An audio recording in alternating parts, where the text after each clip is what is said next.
제목으로 간청의 기도라는 제목으로 은혜를 나누도록 하겠습니다. 우리 한번 같이 하겠습니다. 간청의 기도. 제가 매주 전도하다가 만난 장로님이 계십니다. 이 장로님은 아파트 상가에서 사업장을 운영하시는데 항상 밝은 얼굴로 사람들을 대하십니다. 그리고 제가 전도로 다니니까 전도할 대상자를 알려주시기도 하셨습니다. 그런데 지난 목요일도 장로님의 사업장에 들러서 잠깐 기도해드렸는데 처음으로 장로님의 간증을 들었습니다. 그분은 신혼 때부터 부부가 교회에서 많은 봉사를 하셨답니다. 그리고 사업도 잘 되었답니다. 어느 때부턴가 여러 가지 일로 사업에 어려움이 오자 그동안 성실하게 모았던 상당한 재산이 순식간에 잃어버렸습니다. 그러자 교회 봉사하는데도 영향을 미치게 되었고 신앙적으로도 어려움이 찾아왔습니다. 그때 마치 욥이 시험을 당해 어려울 때 가까운 친구들조차 욥을 공격하고 조롱 같은 그러한 상황이 오더라는 것입니다. 거기서 이것은 사람이 일이 아니라 영적인 일이구나 깨닫고 매일 오직 말씀을 붙잡고 간절히 하나님께 기도했습니다. 그렇게 어려운 가운데서도 오직 약속의 말씀 붙잡고 하나님께 기도하고 기도했더니 상황은 변화되지 않았지만은 자기 마음엔 이미 응답받았다는 확신이 오고 기쁨이 넘쳤던 것입니다. 그렇게 5년이 지나자 잃었던 재산을 다시 회복하게 되었고 지금은 자녀들까지 집을 사줄 정도로 본인 사업도 잘 되고 그리고 교회에서 장로님으로서 봉사하면서 잘 살고 있다고 하나님께 영광을 돌리셨습니다. 여러분, 하나님은 우리가 기도하면 끊임없이 기도하면 하나님은 들어서 응답해 주신다는 것입니다. 오늘 본 말씀은 예수님께서 제자들에게 주기도문을 가르쳐 주신 후 이어서 간청의 기도에 대해서 비유로 말씀하시는 것입니다. 예수님이 너희 중에 누가 여행하던 덫이 밤중에 찾아왔는데 먹일 것이 없어서 너희 친구 집에 찾아가서 떡 3덩이를 구워달라고 하면 그가 지금은 한밤중이고 이미 가족 모두가 잠자리에 들었다 가면서 끝까지 거절하겠느냐?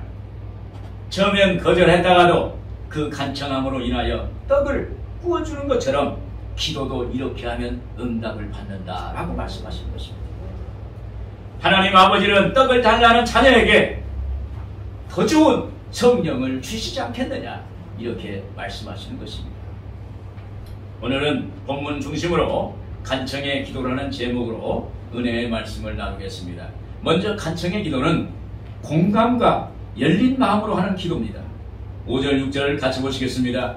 또 이르시되 너희 중에 누가 덫이 있는데 밤중에 그에게 가서 말하기를 덫이여 떡 3덩이를 내게 구워달라. 내 덫이 여행 중에 내게 왔으나 내가 먹일 것이 없노라 하면 예수님은 제자들에게 기도를 가르쳐달라고 하자 기도의 핵심인 주기도문을 가르쳐 주셨습니다. 떡 3덩이를 구워달라고 간청하는 친구를 비유로 들어서 기도의 응답의 확실성에 대해서 말씀하고 있습니다. 너희 중에 누가 덫이 있는데 밤중에 그에게 가서 말하기를 덫이여 떡 3덩이를 내게 구워달라는 비유에 말씀하십니다. 이렇게 말씀하시는 것은 제자들 너희도 누구든지 밤중에 떡 3덩이를 구워야 할 상황이 다가올 수 있다는 것을 암시하고 있는 것입니다. 다시 말하면 이런 기도를 해야 할 상황이 올 수 있다는 거예요. 여기서 예수님께서 너희 중에 누가라고 하는 것은 제자들 중 한 사람에 대해서 한 사람에게 해당할 수 있다는 말씀입니다. 그러므로 오늘 우리에게도 해당됩니다. 여러분, 우리는 하룻밤 사이에 무슨 일이 일어날지를 모릅니다. 그러므로 우리는 하나님께 기도해야 되는 거예요.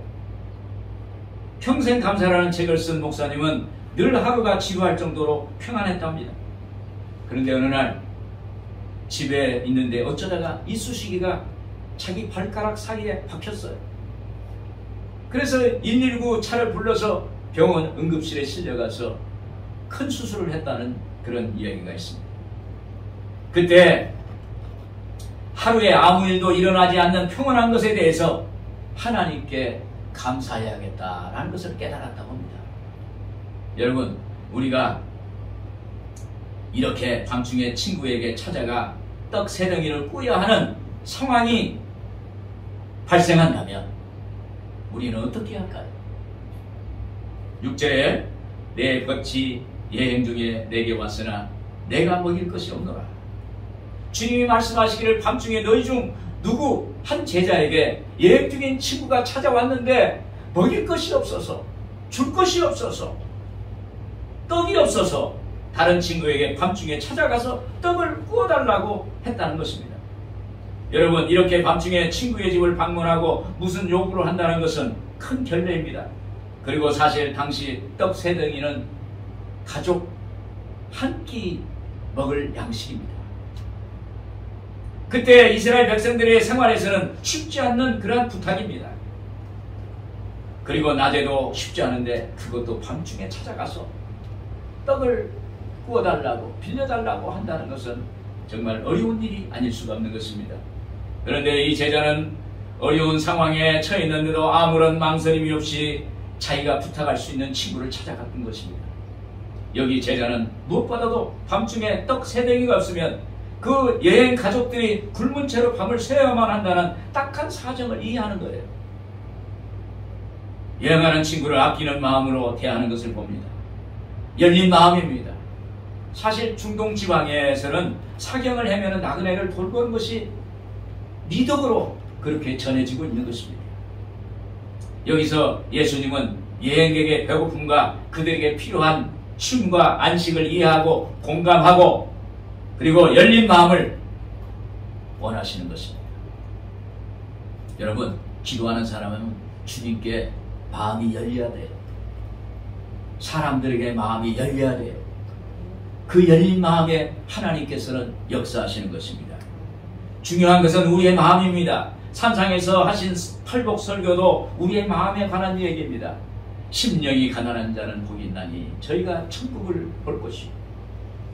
그리고 마음이 애통하는 자는 복이 있나니 위로를 받을 것이며, 그리고 마음이 온유하는 자는 복이 있나니 땅을 기업으로 받을 것이요. 마음이 청결한 자는 복이 있나니 하나님을 볼 것이요. 할렐루야. 여기 보면 마음에 관한 얘기예요. 마음이 온유해야 돼요. 마음이 열려야 돼요. 마음이 하나님께 향해야 된다는 것입니다. 기독교는 마음의 종교입니다. 요한 3서 2절에 사랑하는 자여 내 영혼이 잘된같이 내가 범사에 잘되고 강건하기를 내가 간구하노라. 우선 내 영혼이 잘돼야 된다는 것입니다. 우선 내 마음이 잘돼야 된다는 거예요. 오늘 여러분, 우리의 영혼이 편안할 때, 우리의 영혼이 마음의 문이 열릴 때 하나님을 향하게 되어 있는 것입니다. 하나님 주님의 그 십자가 바라보게 되는 것입니다. 그럴 때 하나님께서 오늘 우리에게 찾아오셔서 우리와 통하는 것이고 우리의 기도가 응답되는 역사가 나타나게 되는 것입니다. 또한 이 모습은 친구와의 관계를 말해주고 있습니다. 제자 친구에게 밤중에 찾아온 여행객은 아주 친한 친구였습니다. 그는 여행 중에 있다고 했습니다. 제자가 그 친구를 보니 엄청난 피곤과 어려움을 겪었음을 한눈으로 볼 수가 있었습니다. 어쨌든 그 동네에서는 밤늦게 찾아온 손님에 대해서 그렇게 쉽게 맞아들이지 않았다는 것입니다. 그러나 이 제자 친구는 여행객 친구에게 흔쾌히 문을 열어주고 그를 받아들였고, 또 자기 집에 떡이 없으니 자기 가까운 친구에게 가서 떡을 빌리는 그런 일을 한 것입니다. 이것은 관계 때문인 거예요. 또 집주인 친구는 하루의 일을 마치고 가족과 함께 저녁을 함께 한 후 밤이 되자 불을 끄고 가족과 함께 잠자리에 들었을 것입니다.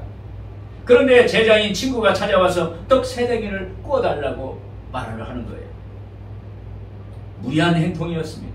그러나 이것은 집주인 친구와 제자가 좋은 친구 관계인 것을 보여주는 거예요. 그리고 집주인 자신도 그런 경우를 겪었을 것입니다. 그리고 어찌 보면 지금 찾아온 친구에게 자기가 예전에 비슷한 사정으로 은혜를 입은 적도 있었을 것입니다. 여러분, 우리가 주님 앞에 서는 것은 관계 때문입니다. 우리도 하나님과의 관계 때문에 기도하는 거예요. 오늘 여러분, 하나님은 우리 아버지가 되신 관계가 되는 거예요. 예수님 우리의 주님이 되는 관계가 되는 거예요. 그 관계 때문에 하나님께 가고 그 관계 때문에 주님께 다가갈 수가 있게 되는 것입니다. 여러분, 기도는 아무 때나 하는 것이 아닙니다. 마음이 통하고 공감해야 하나님께 나아갈 수가 있는 것입니다. 마음이 열릴 때 기도하는 것입니다. 그리고 하나님이 우리 아버지이시고 그걸 믿기 때문에 우리가 하나님께 나가서 기도하는 것입니다. 이때 하나님도 마음을 여세요. 이때 하나님이 우리에게 찾아오세요. 이때 하나님이 응답해 주시는 것입니다. 여러분, 공감과 열린 마음을 갖기를 주의 이름으로 축원을 드립니다. 그리고 간청의 기도는 부끄러움을 무릅쓰고 하는 기도예요. 8절 같이 한번 보겠습니다. 내가 너에게 말하노니 비록 벗됨으로 인하여서는 일어나서 주지 아니할지라도 그 간청함을 인하여 일어나 그 요구대로 주리라.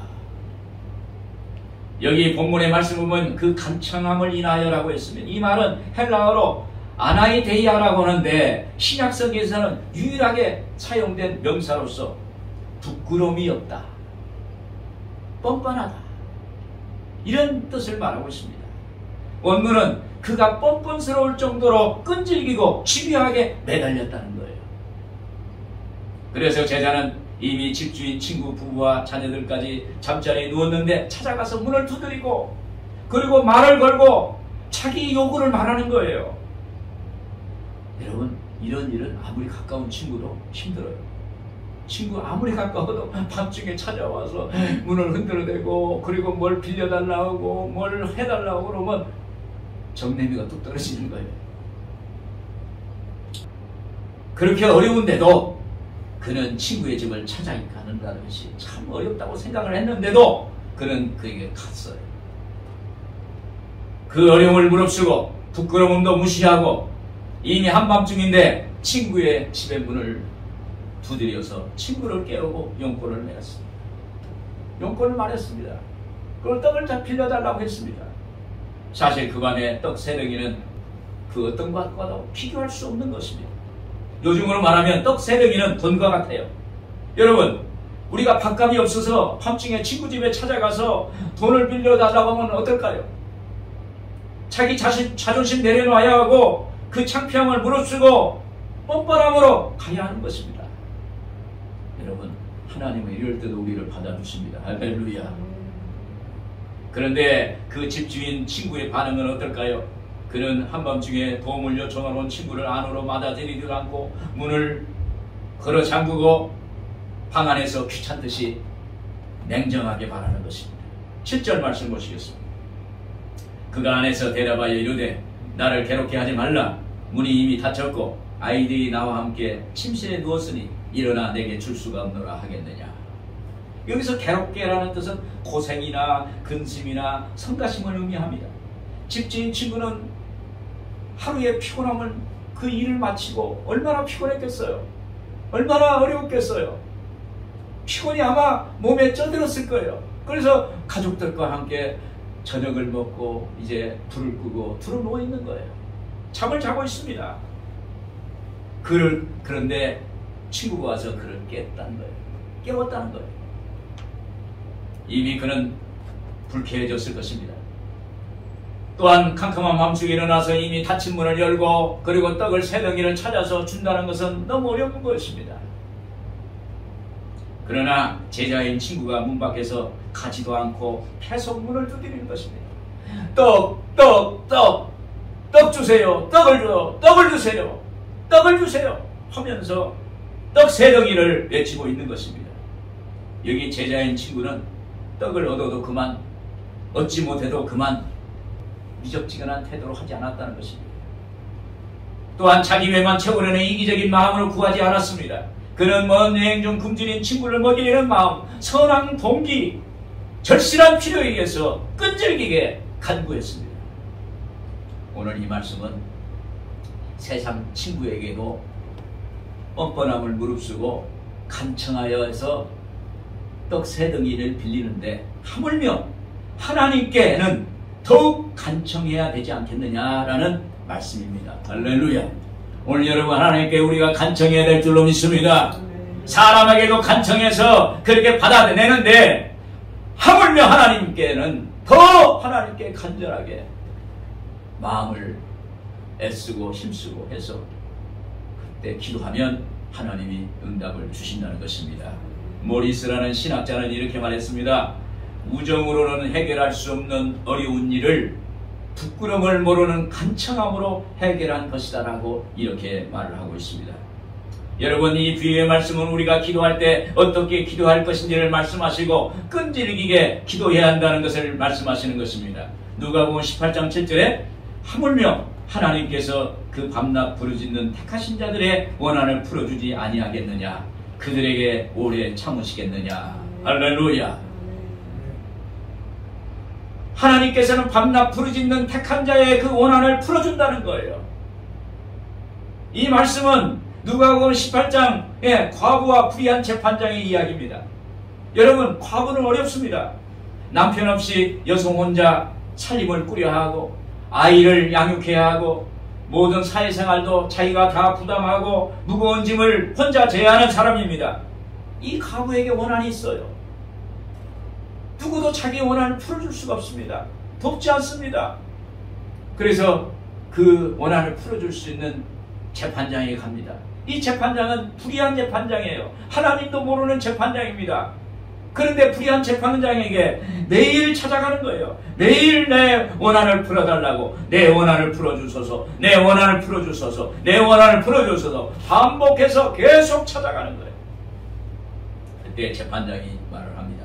이 과부가 나를 번거롭게 하니 내가 그 원한을 풀어주리라. 그렇지 않으면 늘 와서 나를 괴롭게 하리라. 할렐루야. 괴로워서 번거로워서 불의한 재판장도 그 원한을 풀어줬다는 거예요. 하물며 하나님께서 사랑하는 자녀에게, 사랑하는 자식에게, 사랑하는 사람에게, 사랑하는 성도에게 응답을 해주시지 않겠느냐. 예수님은 이러므로 낙심하지 말고 이러한 과부처럼 열심으로 간청하면 하나님께서 역사한다는 것입니다. 할렐루야. 저도 2000년에 교회를 개척하고 교회 건축을 할 때였습니다. 개척하자마자 교회를 건축을 시작했어요. 낮에는 전도하고 밖으로 나갔습니다.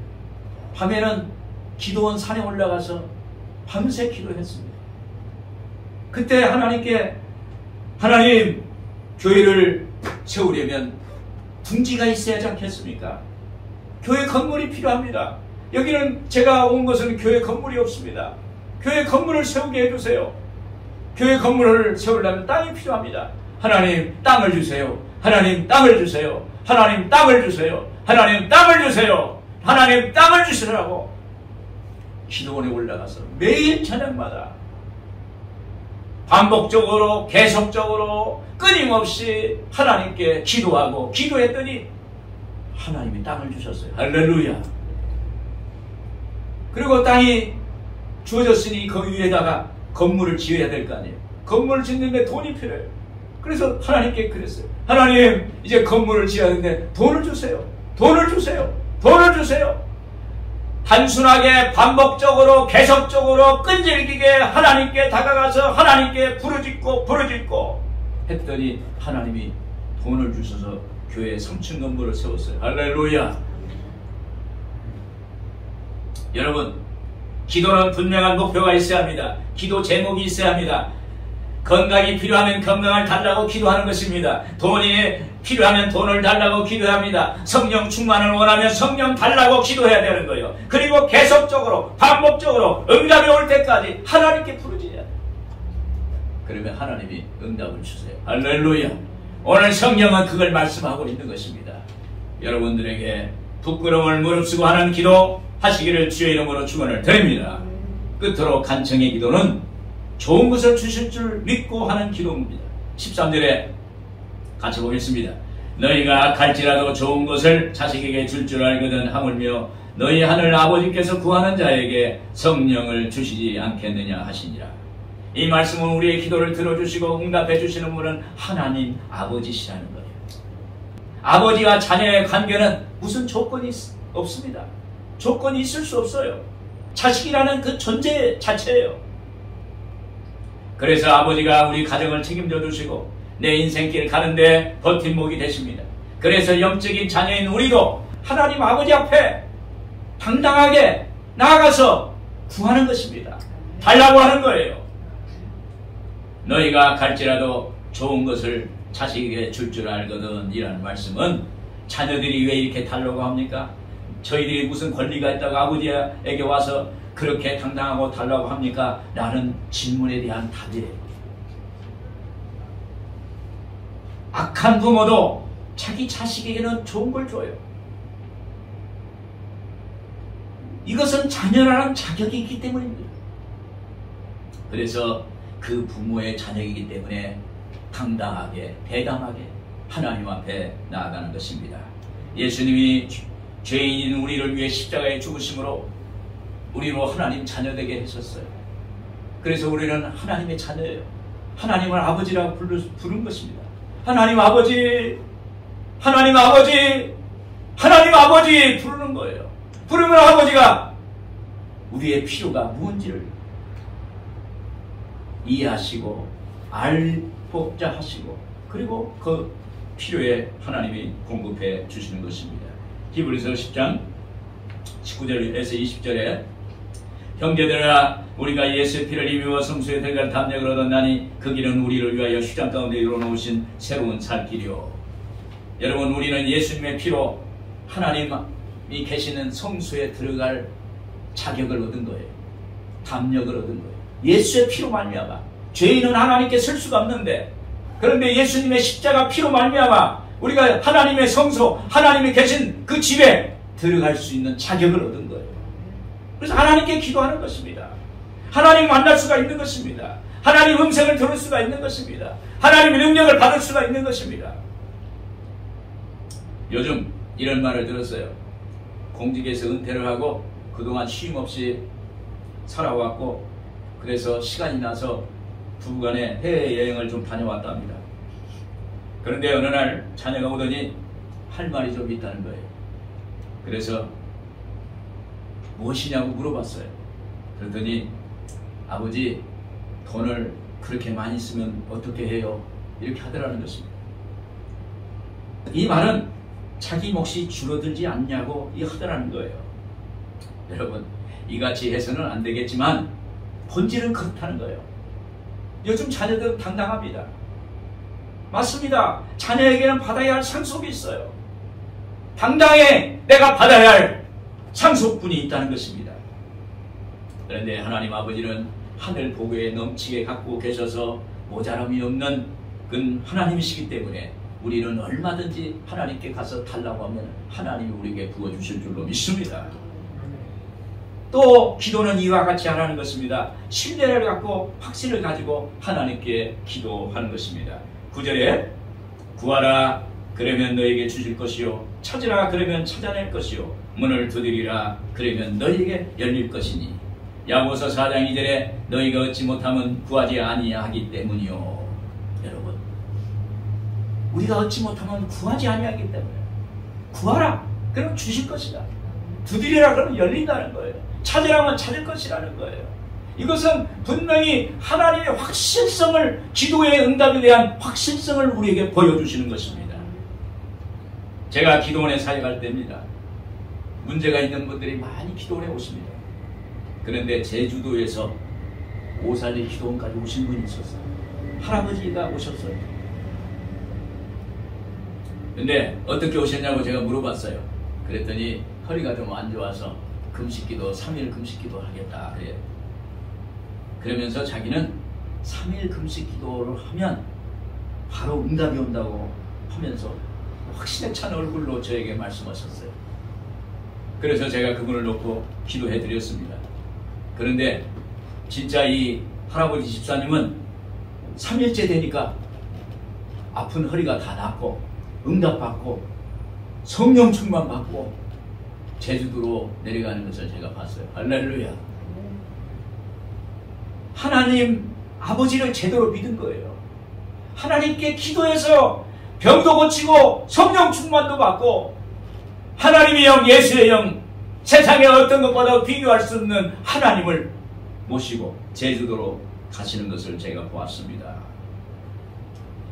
고은 목사님의 목자의 기도라는 이 기도문이 있습니다. 제가 고은 목사님처럼 이 감성적이지 못하지만 제가 한번 읽어드리겠습니다. 주님, 내가 당신께 100억을 달라 하면 부담이 되시겠습니까? 허락하시면 당신이 다 지은 성전에 성물들로 채우겠습니다. 주님, 내가 당신께 10만 영혼을 보내달라 하면 부담이 되시겠습니까? 주시면 민족을 복음화하고 열방에게 선교하러 가겠습니다. 주님, 당신께 병을 고쳐달라 하면 부담이 되시겠습니까? 당신의 병든 모든 약물에게 희망이 되고 치료가 되겠습니다. 나는 이렇게 당신께 드릴 짐만 지고 오니 주님, 나 같은 것이 부담만 되시겠습니까? 주님, 그래도 어쩌겠습니까? 내게는 주님밖에 없는데. 여러분, 우리에게는 주님밖에 없어요. 시편 16편 2절에 내가 야훼께 아뢰되 주는 나의 주님이시오니 주밖에는 나의 복이 없다 하였나이다. 이 시편 기자 다윗은 인생을 살아보니 오직 하나님밖에 없다는 거예요. 지금은 천국 가셨지만 목사님께서 제가 목사 안수 받을 때 성경책에 이런 글을 적어주셨어요. 주의 종에게는 하나님 외에는 아무것도 없습니다. 주님밖에 없다. 그런 글을 저에게 써주셨어요. 제가 광야에 나갔을 때 그 말씀이 제 기억 속에서 생각났습니다. 그래서 그 광야에서 그 말씀으로 기도했습니다. 그랬더니 하나님이 응답해 주셨어요. 하나님, 저는 주님밖에 없습니다. 저는 주님밖에 없습니다. 저는 주님밖에 없습니다. 주님밖에 없다는 것을 수백 번, 수천 번, 수만 번을 했더니 하나님이 응답 주셨더라. 할렐루야. 마가복음 11장 24절에 무엇이든지 기도하고 구하는 것은 받은 줄로 믿어라. 그리하면 너희에게 그대로 되리라. 여러분, 기도하고 구한 것은 받은 줄로 믿기를 바랍니다. 하나님은 우리의 기도에 응답하십니다. 여러분, 기도하면 하나님이 가까이 하게 됩니다. 기도하면 하나님의 마음을 알게 됩니다. 기도하면 하나님 말씀을 듣습니다. 기도하면 하나님 말씀에 순종하게 됩니다. 그때 응답하세요. 그때 하나님이 응답하세요. 그리고 성령 충만 주세요. 하나님의 영, 예수의 영이 우리를 점령하고 우리를 충만케 하셔서 우리에게 복을 주시는 거예요. 하나님이 우리 함께 하시면 우리는 복을 받은 사람입니다. 복이 온 거예요. 응답이 온 거예요. 치료가 된 거예요. 기적이 일어난 것입니다. 결론은 여러분, 기도는 하나님과 함께 하는 것입니다. 그래서 기도는 우리의 삶의 모든 부분을 지탱해주는 구조물입니다. 기도할 수 있으면 무엇도 문제가 될 수가 없어요. 기도 앞에 문제는 빛 앞에 어둠과 같습니다. 기도 없이 하는 일은 내 능력의 열매밖에 거둘 수 없지만, 그러나 기도로 하는 일은 하나님이 나의 일을 하게 하시는 것이기에 놀라운 은혜의 열매를 거둘 수가 있는 것입니다. 그러므로 간청의 기도를 하십시오. 하나님께 간절히 부르짖으십시오. 아무리 어려워도 슬퍼도 힘들어도 부끄러워도 하나님께 끝까지 끈질기게 간절히 간청하면 하나님은 응답해 주실 줄로 믿습니다. 오늘 여러분의 간청의 기도를 하시는 여러분들 되기를 주의 이름으로 축원을 드립니다. 기도하겠습니다.